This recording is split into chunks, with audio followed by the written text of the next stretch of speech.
500 quintal जो गन्ना पैदा करता है उसके 25,000 रुपये बढ़ते साल में।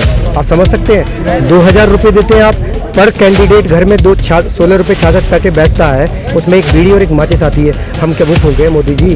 25,000 हमारी जेब से निकाल के आप 2,000 रुपये देते हो, हमें मजाक करते हो किसानों के साथ। 2014 में मोदी जी के आने से पहले 8,000 करोड़ बकाया था उत्तर प्रदेश के किसानों का, वो आज 12,400 करोड़ हो गया।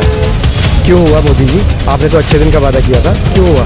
ठीक है, खाली टीवी पे इलेक्ट्रॉनिक और प्रिंट मीडिया में बैठ के मोदी जी कहते हैं कि मैंने किसानों को इतना भाव दे दिया, मैंने किसानों की इतनी एमएसपी में खरीद कर ली, मैं किसानों का पूर्ण भुगतान कर दिया। ये थोड़ी चलेगा।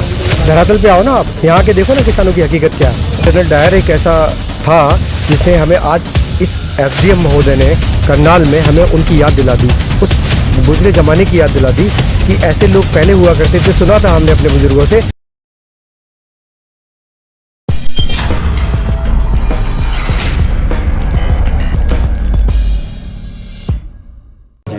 लेकिन आखिर ये दिक्कत मतलब इस समस्या का समाधान कैसे होगा? किसानों की और सरकार के बीच ये समझौता कैसे होगा? एक मिनट आपको बता दूं, आप अभी मेरे साथी से कह रहे थे कि मोदी जी सम्मान निधि देते हैं, 2,000 रुपये देते हैं। 2,000 रुपये मोदी जी देते हैं, वो कोई एहसान नहीं करते। ये सुनिए मेरी बात, आप वो एहसान नहीं करते।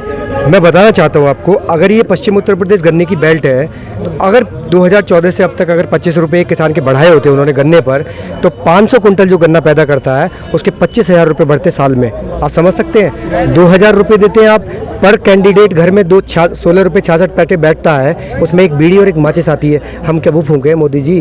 25,000 हमारी जेब से निकाल के आप 2,000 रुपये देते हो, हमें मजाक करते हो किसानों के साथ। लेकिन ये मजाक बर्दाश्त नहीं किया जाएगा। अब आप एमएसपी की बात कर रहे हैं ना, तो एमएसपी को बताऊं मैं, पिछली सरकारें भी एमएसपी देती आई हैं। एमएसपी की बात करते हैं कि एमएसपी तो देती आई है। सवाल उठता है कि मोदी की सरकार जो है, इन्होंने कहा था कि पहली मीटिंग में कैबिनेट की पहली कलम से हम लोग एमएसपी का कानून बना देंगे, लिखित गारंटी का, हम लोग किसानों का लोन माफ़ कर देंगे। लेकिन बड़े बड़े चंद 10 उद्योगपतियों का इन्होंने सीट पे बैठते ही लोन माफ़ कर दिया। और एमएसपी होर्डिंग और कटआउट लगा के डीएम और एसडीएम के कार्यालय में महोदय कहते हैं कि हमने एमएसपी पर इतने लाख कुंटल खरीद कर ली फसलों की। क्या ये हकीकत है? आप मंडी में चलो, संभल में आप जाके देखो मक्का किस भाव बिकी, क्या एमएसपी पे बिकी?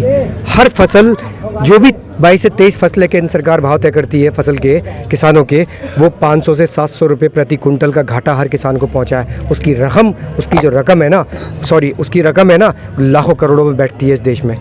लाखों करोड़ों रुपए किसान की जेब से निकाल के लूट के, और 2,000 रुपये का टिपन्ना दे रहे हो हमें। आप क्या झंझना दे रहे हो आप हमें? आज तक दूसरी चीज पश्चिमी उत्तर प्रदेश की मैं बात कर लेता हूँ। एक बार आपने बात की अभी गन्ना बेल्ट की, पश्चिमी उत्तर प्रदेश कहीं ना कहीं बहुत बड़ा गन्ना बेल्ट के लिए माना जाता है। तो गन्ने के पेमेंट का बिल आज तक जो है उसकी समस्या भी कहीं ना कहीं किसानों में लगातार बनी रहती है। लगातार हम जाते हैं तो किसान कहते हैं, उसका भी अब तक आप किसान कैसे जो गन्ने की समस्या 2014 में मोदी जी के आने से पहले 8,000 करोड़ बकाया था उत्तर प्रदेश के किसानों का, वो आज 12,400 करोड़ हो गया।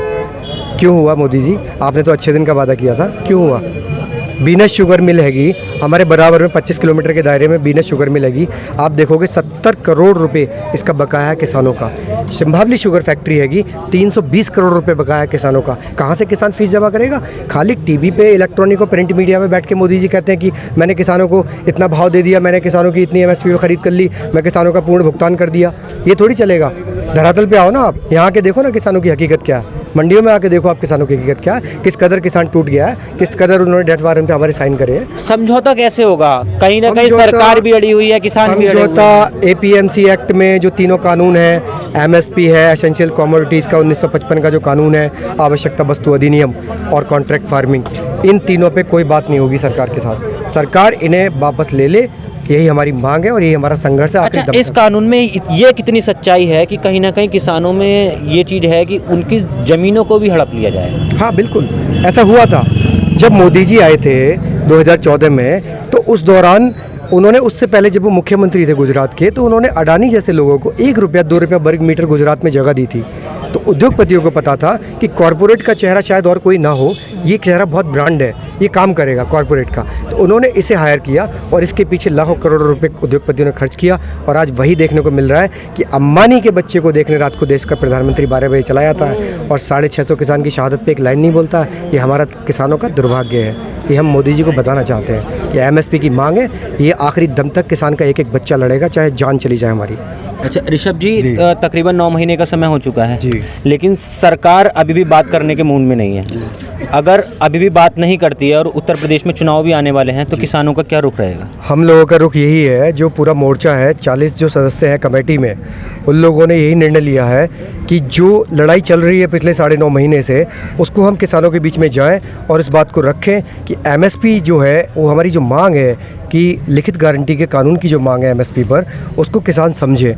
उसके लिए हमें पश्चिम से लेकर पूरब तक पूरे उत्तर प्रदेश में मिशन उत्तर प्रदेश के नाम से और पूरा आंदोलन चला रहे हैं, और जगह जगह एक बड़ी पंचायत, लाखों की संख्या में किसान इकट्ठे हो रहे हैं हर पंचायत में, और उस मुहिम के दौरान हम किसानों को बताएंगे कि आंदोलन हमारा इस तरह चल रहा है और इस मुकाम पर पहुंच चुका है और आगे क्या लड़ाई हम लोगों को लड़नी है, ये आंदोलन के माध्यम से बताएंगे। कल कहीं ना कहीं करनाल में किसानों के ऊपर जो लाठीचार्ज हुई है, उसके बाद किसानों में कितना विरोध है? जी, वो जो घटना है बहुत निंदनीय घटना है।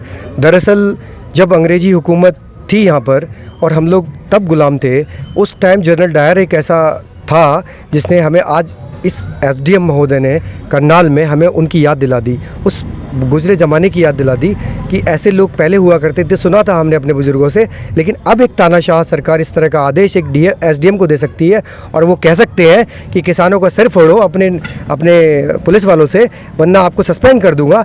ये बर्दाश्त नहीं किया जाएगा। इसका जवाब हम एमएसपी का कानून लागू करवा कर मोदी जी को देंगे।